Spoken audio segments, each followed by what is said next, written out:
So, Cheng, thanks for being here. I want to start with the big question.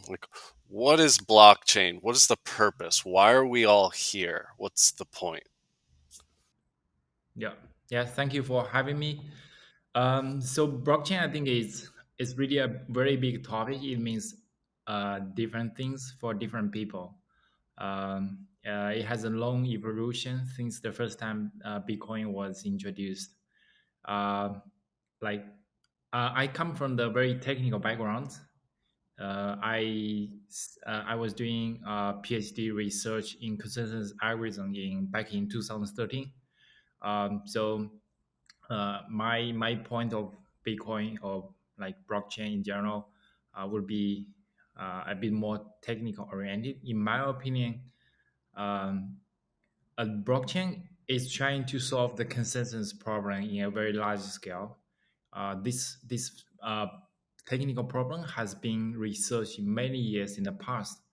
Like in academia, people come up with algorithms like proof of not the proof of PBFT, for example, practical Byzantine consensus algorithm for this technical problem. But blockchain is different. Blockchain is supposed to be used by massive. You know, the whole world they run the same ledger, they maintain the same ledger, and this is way more challenging than the technical uh, problem people have been researched in the past probably 30 to 40 years. So in my opinion, like Bitcoin is the first one to already kind of solve this problem in a practical way with proof of work. And then we come a lot of improvements and extension to the original idea from Bitcoin. We have like initially like Bitcoin was designed just for a distributed ledger, right? And then people realized this is not enough, and then Ethereum came out. They introduced smart contracts into the blockchain to make it to be a decentralized programming platform, right? And then again, people like after several years evolution, we figure out that this type of blockchain is not really enough for the massive, right? Because the TPS is limited. You can do a lot of things on the blockchain or Ethereum platform blockchain, but the performance is gonna be very limited for a very long term, and the gas fee is going to be very expensive. So the concept gets kind of challenged again. People try to improve the performance of it, and that's how like kind of people call it blockchain 2.0, and a lot of new projects comes out. Uh, and then people realize that they usually it's a trade-off. Sometimes we call it trilemma. Uh, is you have to select between security, decentralization, and the performance. Uh, and yeah, different projects have different trade-offs. But overall, at very high level, I believe that the blockchain, the real use case or the goal of blockchain is to build a very decentralized ledger that's we could do very cool stuff on top of it, yeah, to minimize the dependency on trust, to minimize the dependency on centralized entity. Yeah, that's my understanding of it. Yeah, so you mentioned that you were kind of researching consensus mechanisms, and that was prior to your knowledge of Bitcoin, or was it kind of concurrent? Was the acceleration of your research because of these new consensus mechanisms? Why were you already looking there? Yeah, that's I did not hear about Bitcoin when I was doing the research in 2013. Um, I first do my I had actually two PhD research experience. My first research experience was in number theory. So it's very fundamental mathematical research. I quit it and then I came to Switzerland. I came to EPFL to do my second PhD in computer science. on consensus algorithm. Uh, Back then, I did not know anything about blockchain, anything about Bitcoin. I was just think the problem is very interesting. Consensus algorithm is it's very different from like the single thread programming. You have to involve multiple parties and then to make decision, try to align with the interest of different parties. That was an interesting problem for me. I spent 2.5 years on it, and I proposed the first linear time Byzantine consensus algorithm, asynchronous Byzantine consensus algorithm in 2015. Um, and like in the late of 2015, I know, yeah, I think it's in the late of 2015, I received an email from Eastern Foundation. They like in the email they say that they read my paper on internet on consensus algorithm, and they think is really interesting, and they want to discuss with me on that. And back then they were still in Switzerland in Zug. So yeah, they wanted me invited me to go there to discuss them. I think it's interesting. So I took the chance to read the white paper of Bitcoin and the Ethereum, and then I go there to have a chat for one afternoon with them, and that was my initial like how I started get to know about blockchain. It was pretty fun, quite long ago already.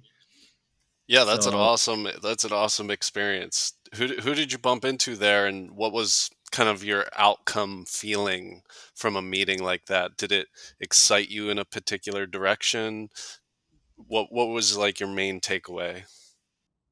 So I read the paper of Bitcoin and the Ethereum. I obviously back then I really more into the Bitcoin white paper because it's much more simplified, easy to implement, and easy to read about. And the Ethereum white paper is a bit more involved and complicated, and is I have a doubt that if it's going to be efficient enough for the very long term.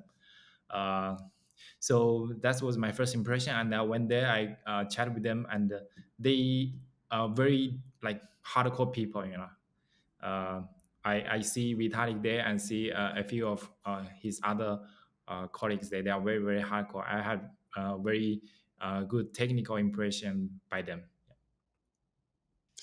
Yeah, that I could imagine. That's you're walking into in an area where there's a lot of different technical ideas flowing about, and so that interests me just to kind of know your philosophy. So what I think I heard you say was coming from the reading Bitcoin, it was way more easy to understand, and you could see kind of the next steps there. You could see the foundations for potentially taking this in another direction. And you know, we'll touch on what Alephium has begun to build, but what do you think that Bitcoin really got right?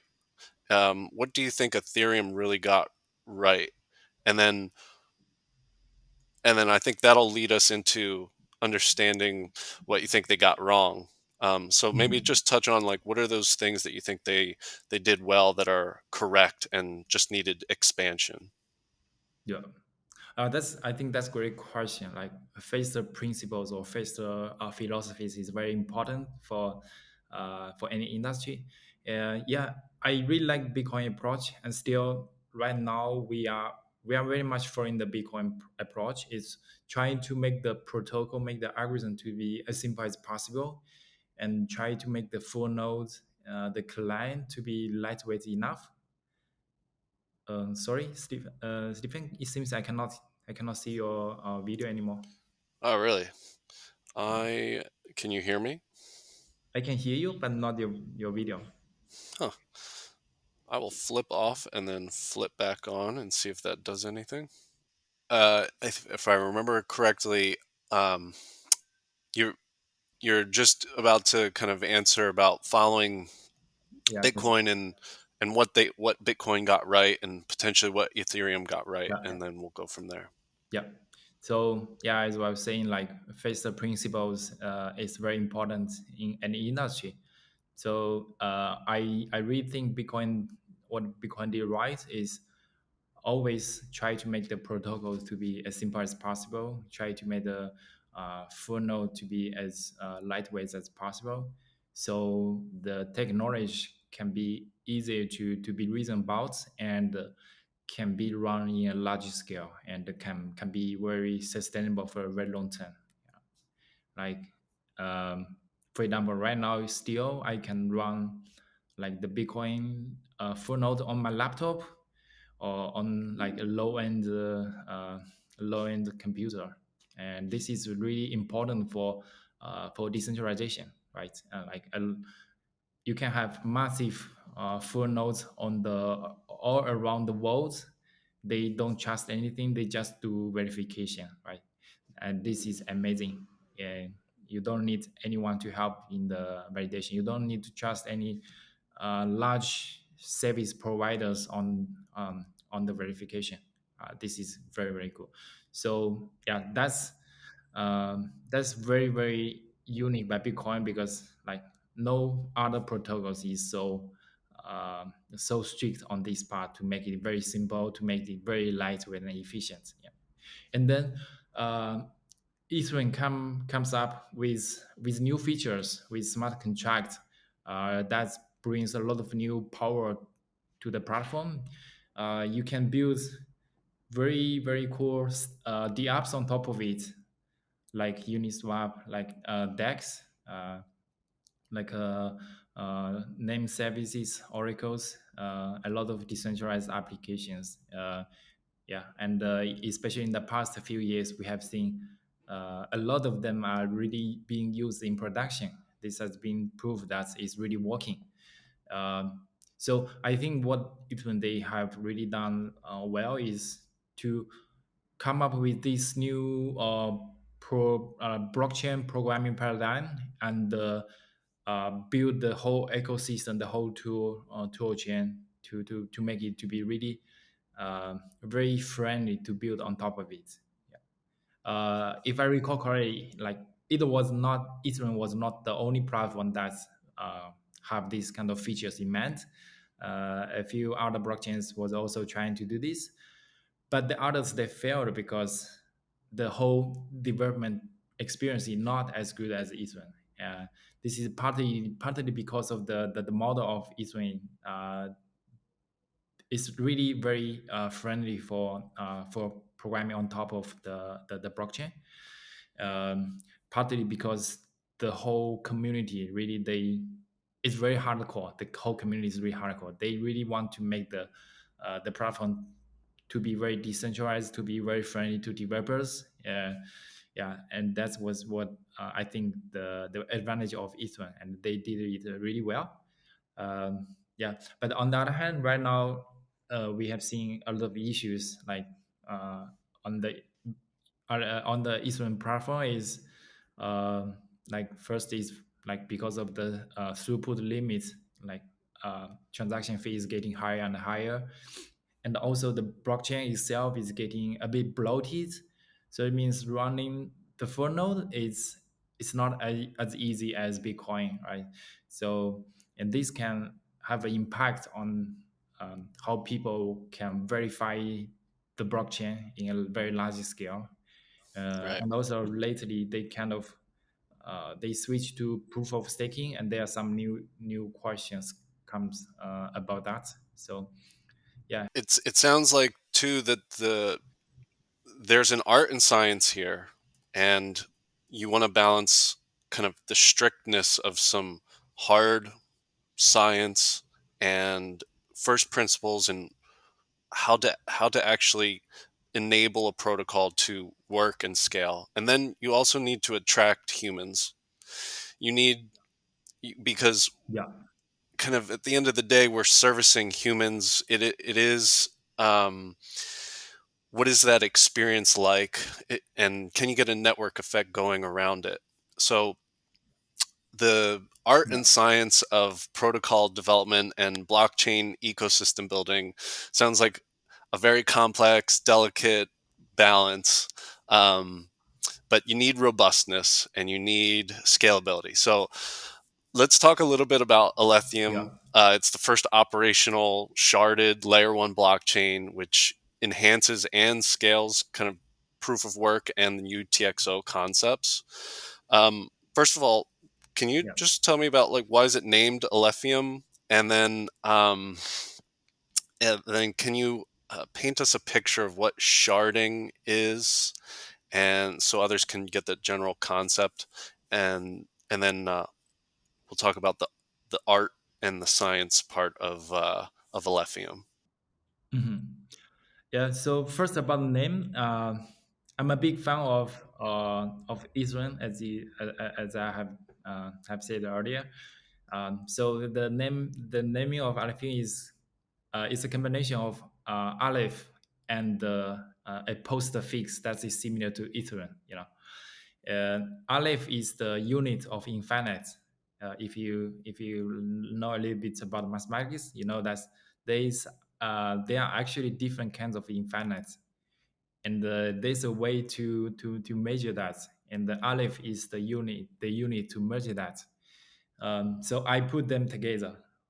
So the same style like Ethereum. Like Ethereum, you put Ether and a postfix together to make them a new word, right? So it's the same in our case. The reason I choose Aleph is because scaling is something very close to infinite, right?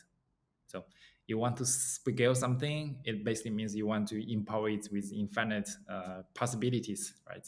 So that's why I choose this in the hope that we can scale the system. That's really cool. I I will fall down a little bit of the infinite number rabbit hole just so I can inform myself a little bit better. That's Uh, a very beautiful piece. and okay, so um, maybe let me just leave this a little open ended. What would you consider is the most important first step that Alethium took to in the science direction, and what do you think is the most important first step that Alephium took in the art direction of protocol development? Mhm. That's also a very cool question. Scientifically, I think our innovation, the biggest innovation, of course, is the sharding algorithm. Um, if you are following the development of Eastern 2.0, actually it took them many years to try to roll out the sharding, and it's still not ready yet. Um, they have a lot of resources, but still it's not fully done yet.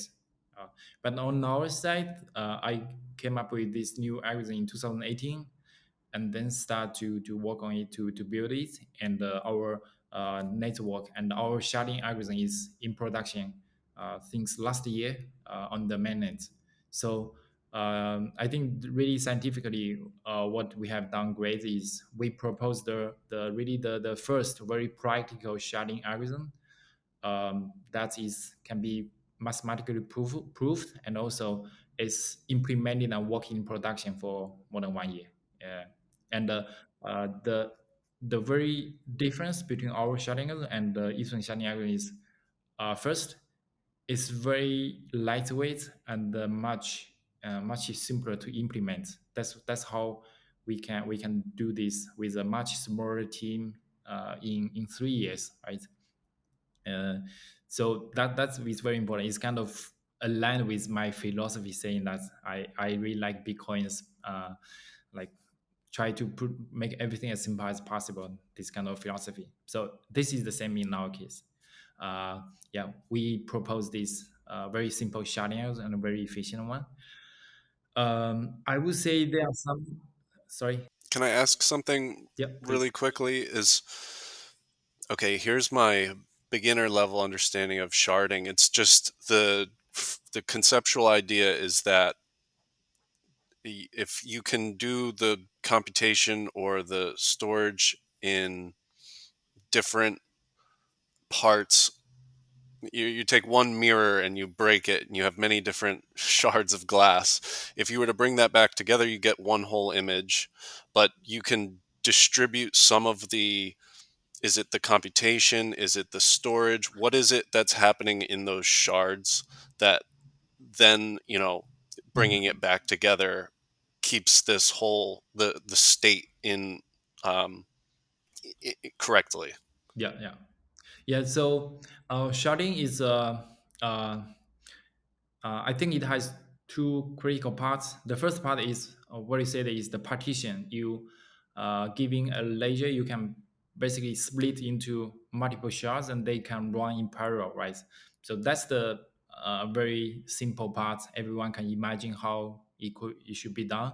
And then the second part is very critical part is the cross-shard communication and how to guarantee the correctness when you when all of the shards they have to kind of have to co-work, like they have to make progress separately, and at the same time they need to make sure that kind of all of the shards they are synchronized. Otherwise you cannot reach consensus, like, and then the coins might be double spended, right? So the second part about synchronization across different shards is very challenging. uh, and this is why we propose a new algorithm called the block flow.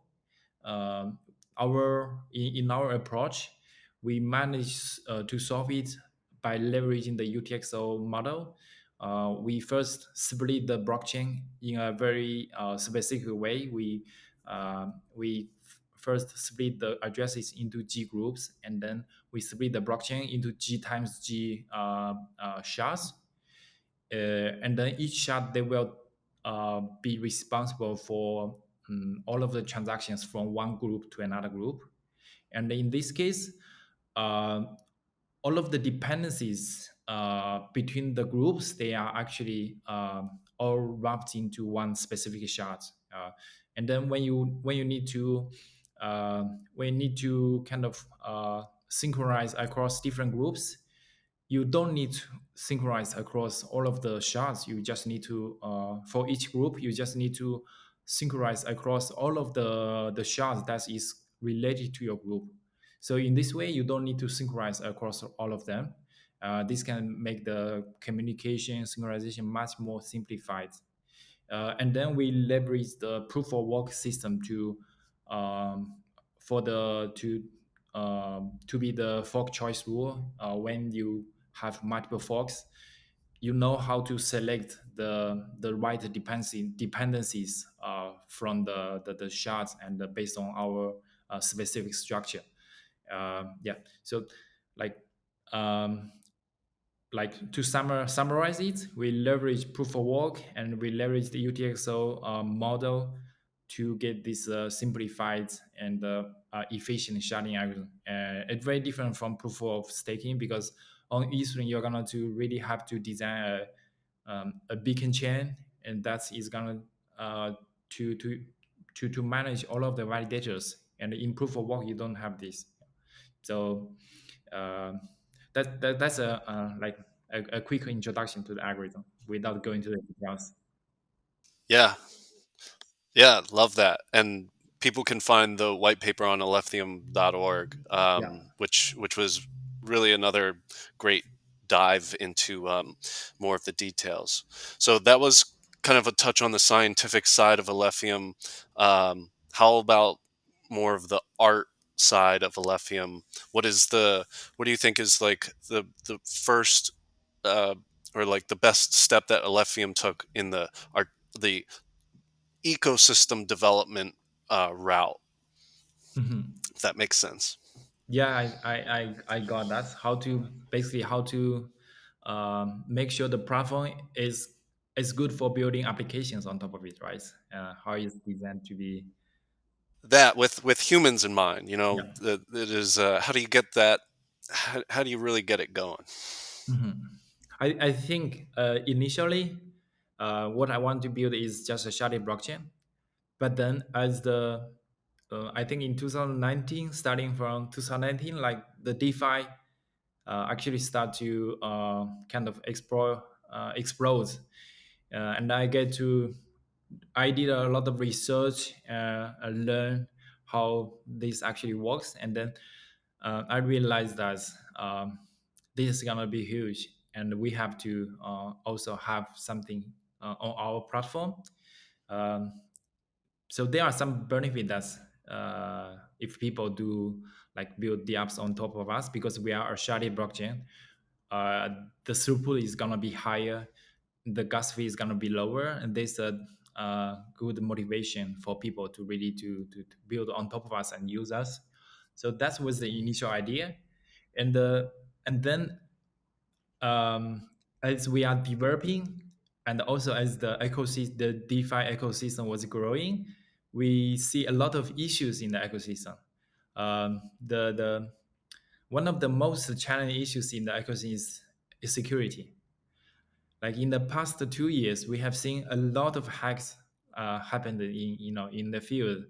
Uh, like smart contract, like writing smart contract is easy, but if you have to write very secure smart contract is damn hard. Right?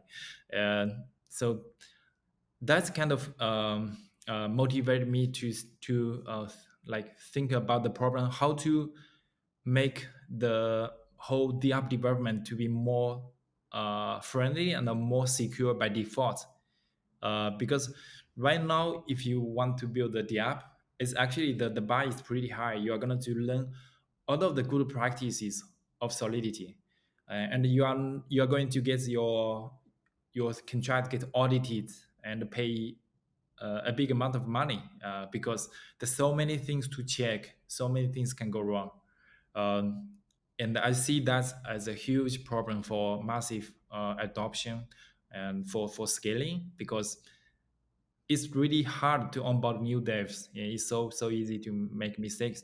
So from 2020, we spent quite a lot of time to research and to try how to make this the app development to be as easy as possible, and at the same time, you can get a very high security by default. And yeah, fortunately, we managed to find a lot of nice things. um, so to summary, what we did is we come up with a new virtual machine, and the new programming model. We call it the state of UTX model, and the whole virtual machine is built on top of the state of UTX model. And the virtual machine has a asset permission system by default. So all of the assets, if your contract need to use it, you have to work with the permission properly. We have built in a lot of good practices inside the virtual machine to make sure that you are not going to. It's much harder to make mistake than on EVM. And yeah, and also we come up with new programming language called RAF. That is designed. That is a domain specific language is designed on purpose or specifically for our virtual machine to work with the state for UTX model, to work with the asset permission system. And the language is designed to be also very simple and dev friendly. Like looks like JavaScript or Rust, and like with a focus on building the apps. We don't have extra features. So yeah. So, all right. So, at the first case, you recognize that there were some, and this is part of a benefit of coming, seeing the development of several protocols before and understanding where some of the real congestion or issues are. And so, you wanted to make sure that there could be high throughput and low gas fees, and that would initiate a reason for anybody to want to at least begin to experiment. And then, however, there are security holes. At some level of scale, we're going to bump into where the bugs are, right? And so, in order to maintain a developer's trust or a customer's trust, you wanted to add some additional things that would help ensure that safety and security. And that kind of led you to the virtual machine, and the programming language, Ralph. So let's talk about the virtual machine and the programming language just from a high level. So, like, what is the purpose of a virtual machine? And it's interesting to see how many are using the Ethereum virtual machine and how that dictates development. So this is a big deal for you to have created your own. Um, what was the reasoning there? Was it security first and foremost? Is it adoption? And then can you talk a little bit about the language and why is it kind of Rust based, or like what was the decision in selecting there? Mhm. So I was I started with a virtual machine. So this is a kind of like a technical terms, right? So what it does is you have the blockchain, and then blockchain you have the state of the blockchain. In Bitcoin, the state is just a UTXO state, and then when you got a new block, the blockchain will update the UTXO state and basically update the balance of different wallets. And um, in the case of Ethereum is a bit different because the model is account model. It has a lot of each. They could be smart contracts, and the smart contract they can have states as well.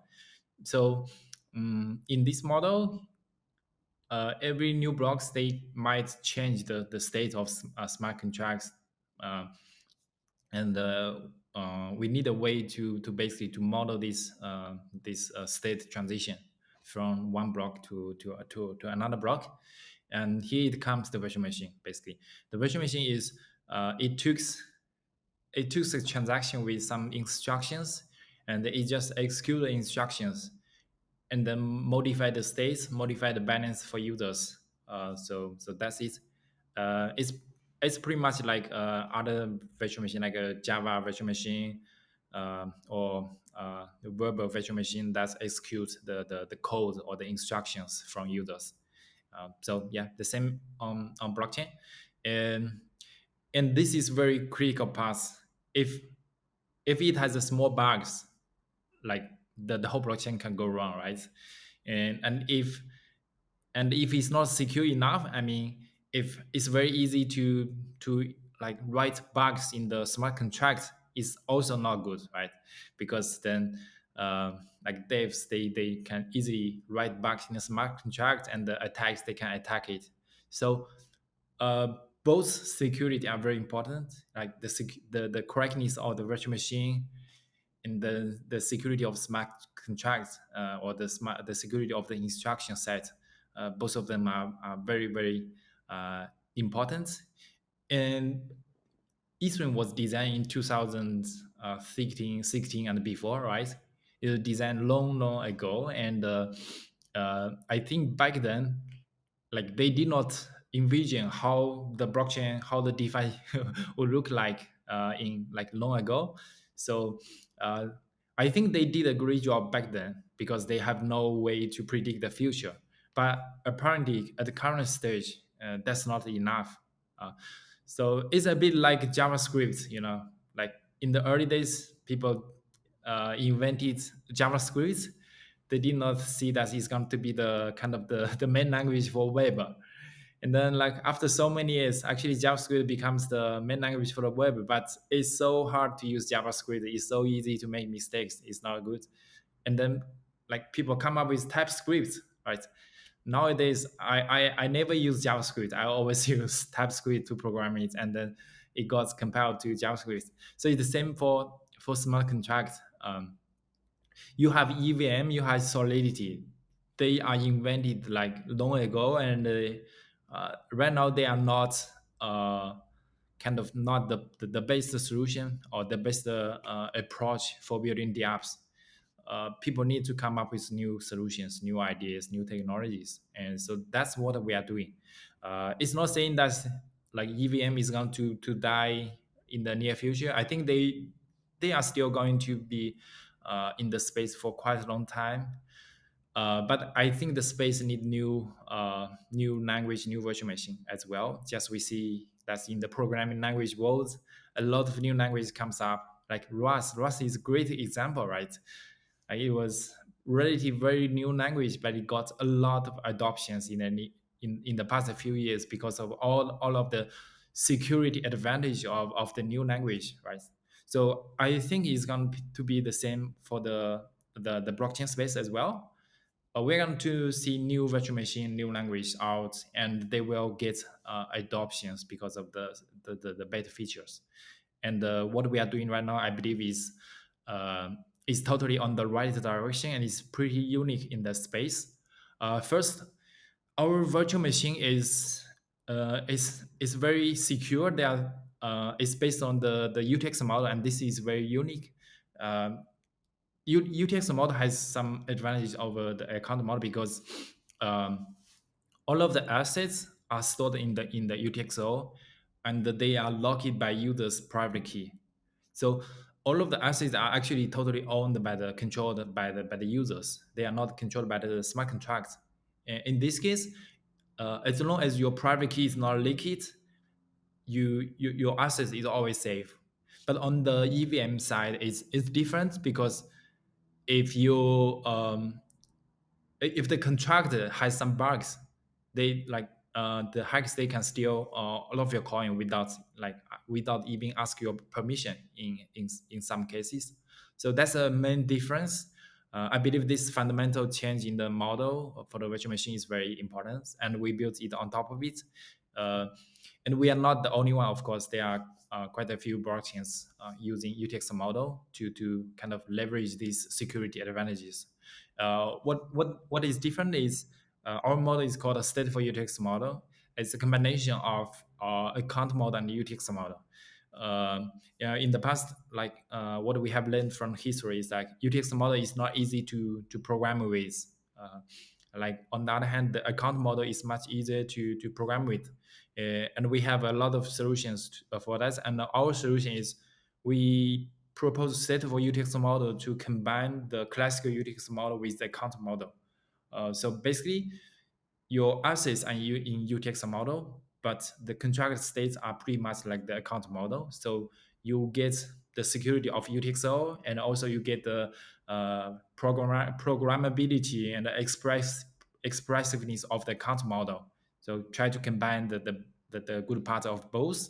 Yeah. So our virtual machine first is built on top of this new programming model, and I think it can bridge both the developers from Bitcoin and from Ethereum community, and it can provide better security by default just due to this model. And then we have built in a asset permission system because this is huge because in my personal opinion is that the whole blockchain world is really about token. If you don't really use token in your model, it means you basically don't really need a blockchain. You can use a lot of other technologies.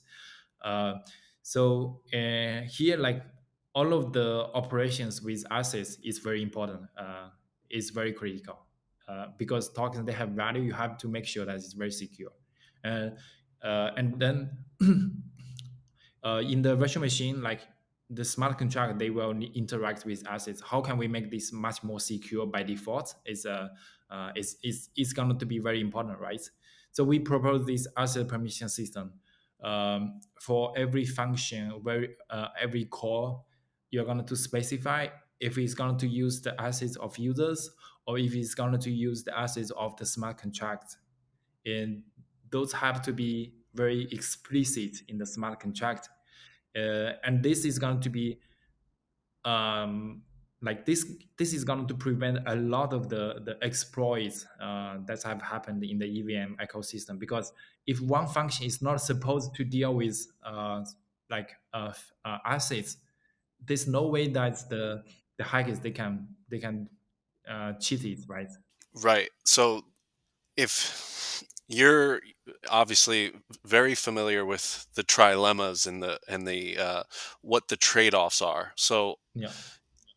what you're bringing together are some of the best of both. What would you say is like the immediate trade-off that you're making that is kind of, um, we know that we want to aim for this, but we have to give up a little bit here. What would you Yeah. feel like that is in, just so that there's, if you could have the best of everything, great. What is the thing that we're trading off?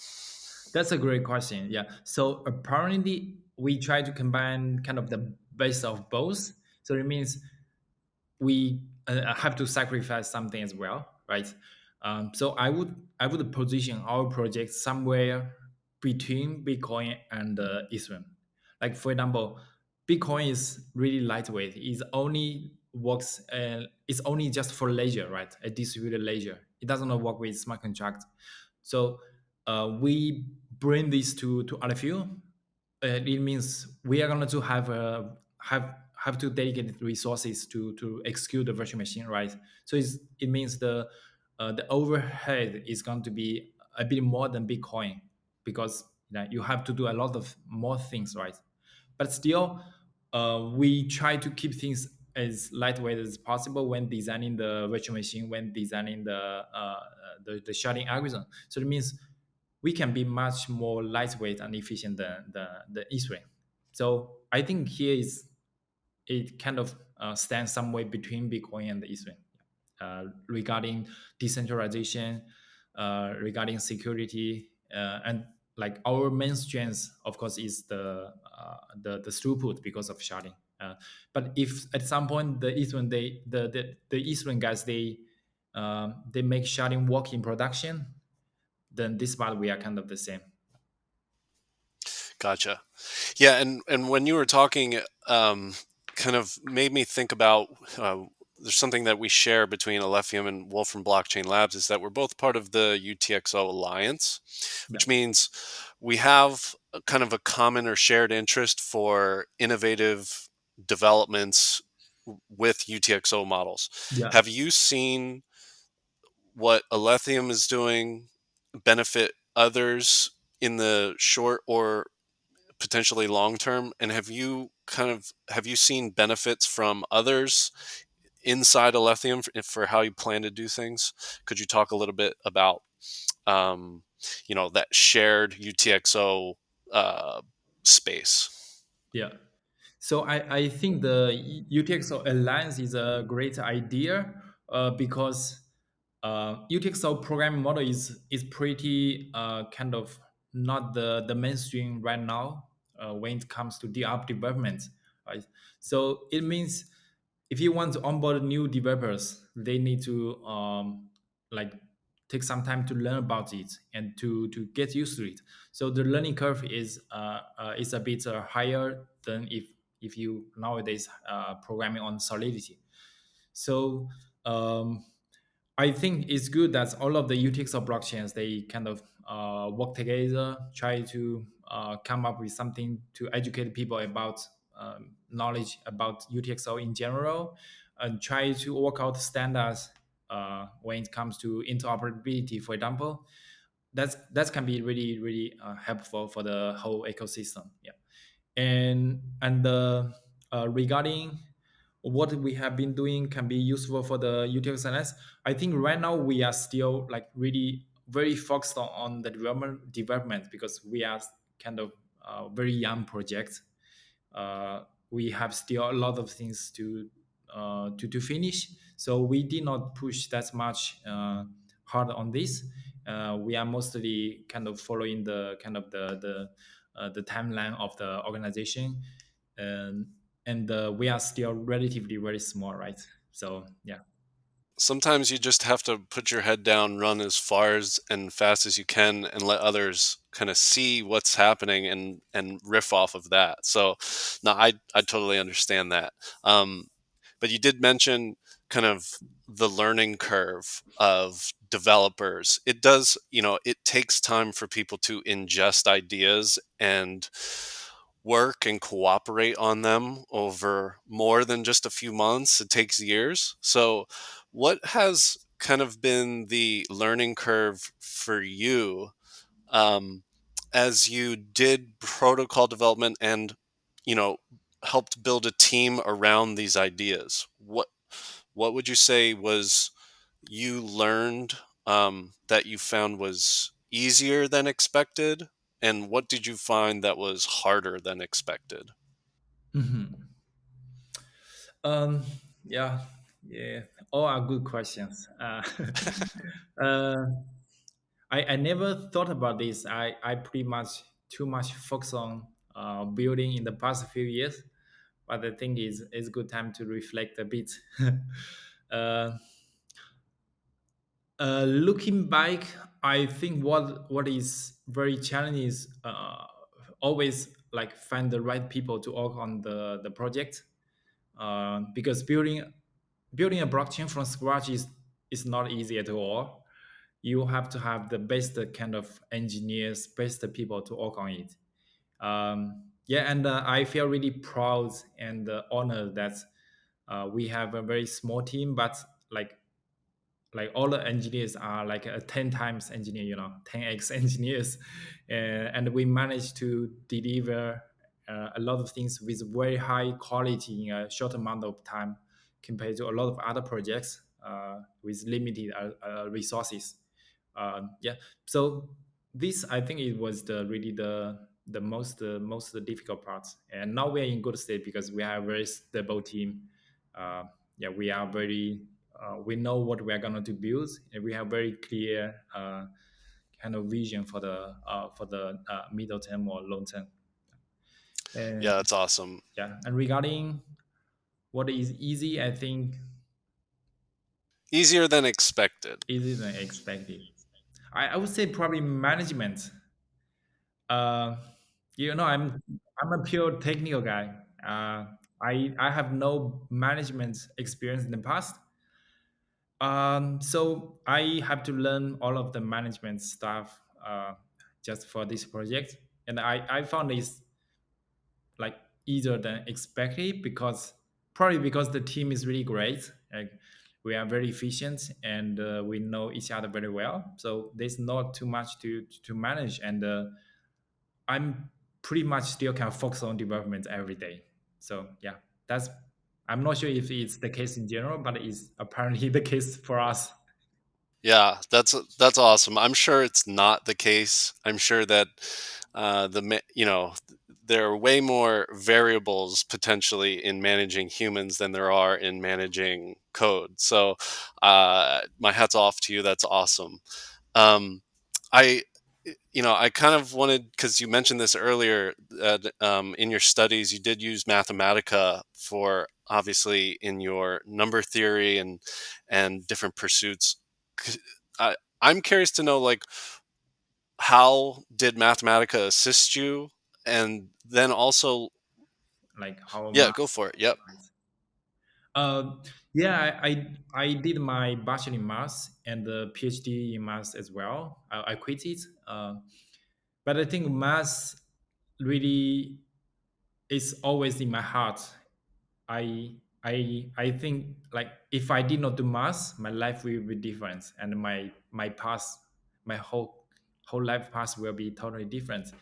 Like maths first is beautiful. Like nothing is comparable to maths. It's simple and beautiful. Is always true. You if you can prove it, like it's true. If you cannot prove it, probably is a hard problem. But you can never say something is true while it's wrong.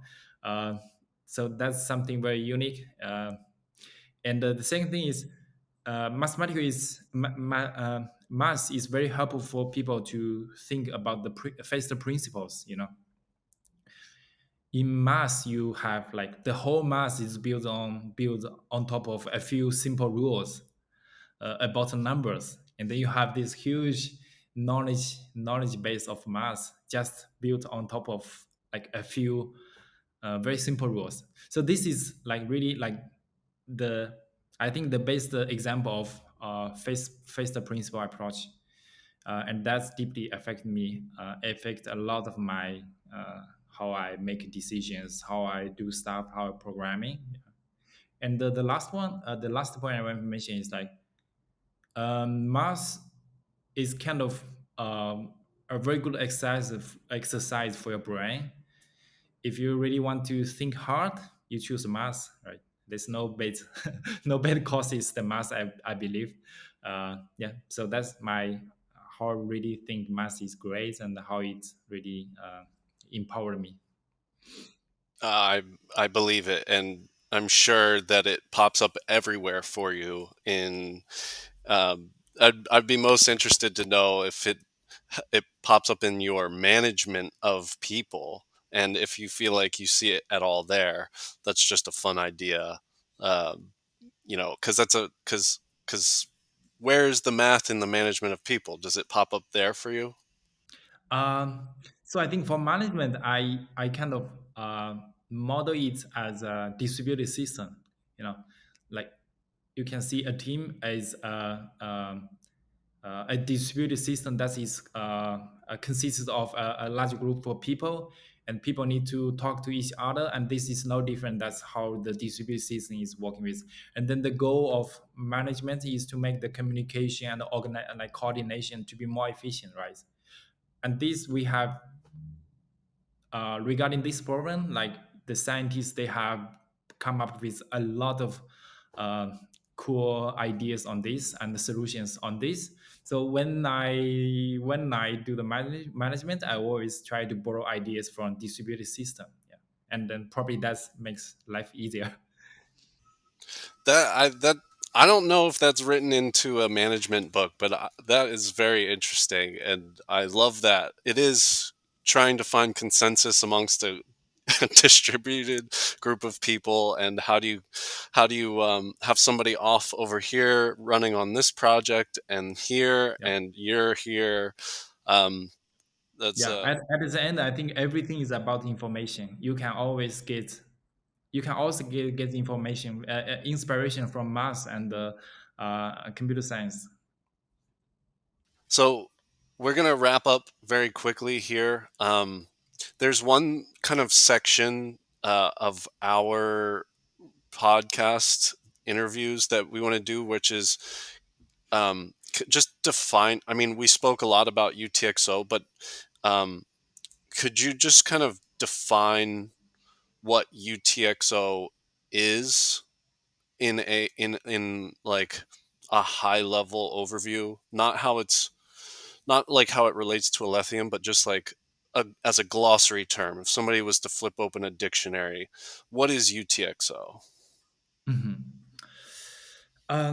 So this has you can have different perspective and the view of this model. I will probably go in a more technical way and try to see why it's very different, from the account model in philosophy.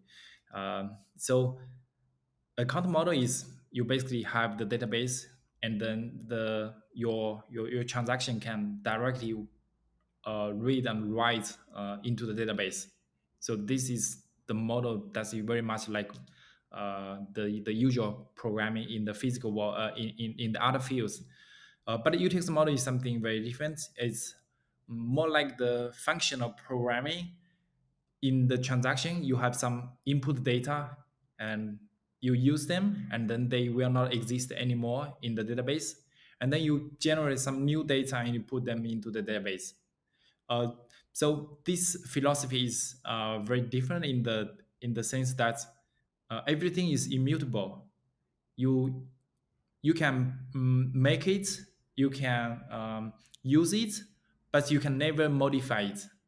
So it's like you create something like a little bit like NFT. You create an NFT, you can probably destroy it, but you can never modify it.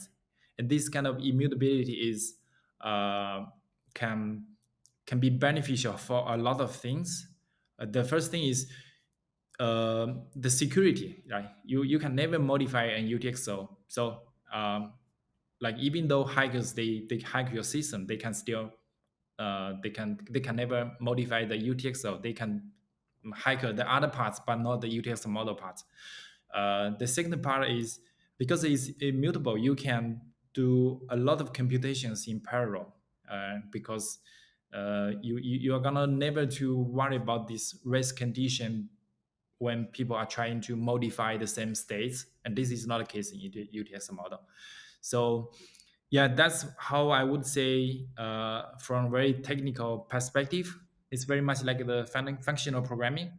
But if you have to see it in a more kind of non-technical perspective, it's more like cash.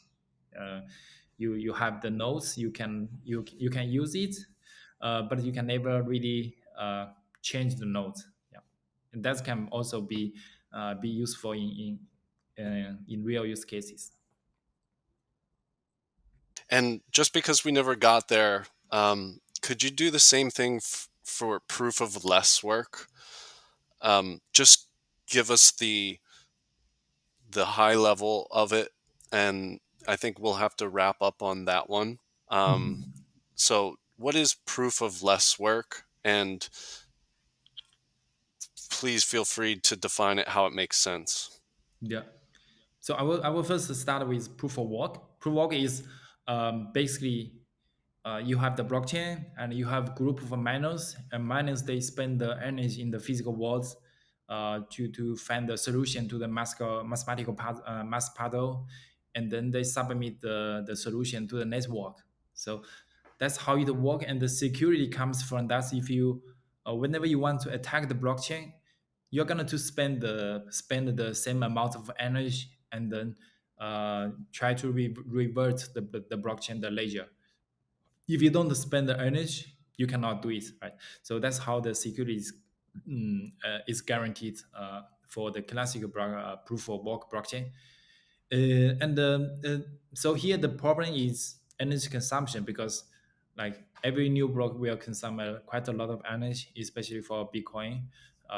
So we always want to find a solution to kind of to mitigate the energy consumption, and at the same time we want to make sure that the blockchain can be secure, right? Can be decentralized and can be secure. So in our case, with proof of less work, we try to do it, try to mitigate the energy consumption by shifting some of the physical energy consumption to the network cost. So like at a very high level is like you have a group of miners, and the miners they whenever they want to mine a new block, they need to use the physical energy, the electricity to try to find the puzzle to it, try to find the solution to the puzzle. And at the same time, they need to burn some coins in the network. So in this way, like part of the cost is in the network, right? Part of the cost is still in the physical world, but the security is the same, because you're going to, if you sum them up, the high cost, the security cost, the security budget is still the same. So that's how we mitigate the network, the energy consumption, and still keep the same kind of security as the classical proof of work. And that was great. Is it true that it's at some level of energy consumption there will be that's when the burning of a token comes in? It's not until a certain level of energy consumption. Is that true? Yes, exactly. So we're gonna so by the protocol, the proof of lesson is going to be activated when the network hash rate is high enough. The reason we did not like enable it at the first stage is because it's a new algorithm, and then the miners they need to kind of learn how to burn the coin, how to get used to it, and this is going to be right now is going to be a problem, because a lot of people they don't really think the project is uh, like don't really that believe in, and they don't really want to invest that much of time into this new mining algorithm. So what we think it makes sense is like when the hash rate gets significantly high enough, and like the stake is high enough in the project, and then miners and also mining pool they would like to invest to support this new feature. So that's why we say that we design it to be enabled when the hash rate is high enough. And also right now is the energy consumption is not a big issue, because we are still very small, and the energy consumption is really nothing compared to Bitcoin. So yeah, that's the philosophy behind it. I think it's a beautiful idea, and um, well, so all a lot of the ideas here are beautiful, and they have the ability of building off of some things that we know work, but know could potentially work better. And it's my pleasure to have explored, at least scratched the surface of some of this with you, Cheng. I hope that in a couple months we can do this again and have you back on to give us some great milestone updates. But for now, thank you for coming on, and we appreciate talking to you. Yeah, thank you for having me. It's a great pleasure to talk with you, and we're gonna soon to have the network upgrades. By then, is we're gonna to enable a lot of the app features on top of Alephium, and it's gonna be exciting. Looking forward to share with you next time. Yes, we will. We'll have you back on as soon as there's something that you'd like to share, or we just need to get deeper into the philosophy of blockchain. So, Yeah, thanks for coming on, cool, and cool. Yeah, speak to you soon. yeah, my pleasure.